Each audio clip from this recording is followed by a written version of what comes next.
guys! For today's video, samahan niyo kami dito sa Momoyo Ice Cream and Ice Coffee! Pagpasensyahan niyo na nga kung may kaldag itong video dahil ang kasama ko ngayon ay si Daddy! Napahinto nga kami dito sa Ice Cream and Ice Coffee shop na to dahil napakaganda! Kita niyo naman kung gaano kaganda yung interior kaya naman talagang mapapahinto ka at mapapapasok ka. Plus, na-curious nga ako sa mga ice cream and drinks nila kasi naman sa picture pa lang mukhang masarap na. Kaya naman ito, for the order na tayo.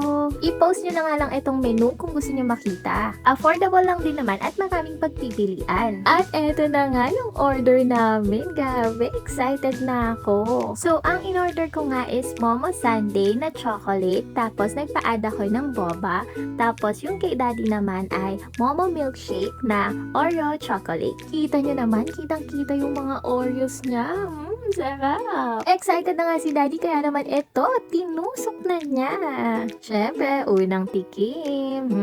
Sarap. Syempre, excited na din akong tikman itong Momo Sundae nila. Bale, vanilla ice cream nga pala ito na may chocolate syrup tapos may boba pearl sa ilalim. O, diba? Akalain nyo yun, masarap pala yung tapioca pearl sa ice cream. Ngayon ko lang kasi natikman. At syempre naman, titikman ko din itong Momo Milkshake ni Daddy. Dito naman nalalasahan ko yung tsaa. 85 pesos nga pala itong in-order namin. Located nga pala ito sa NE Pacific Mall at makakakuha din kayo ng loyalty card pag umorder nga kayo.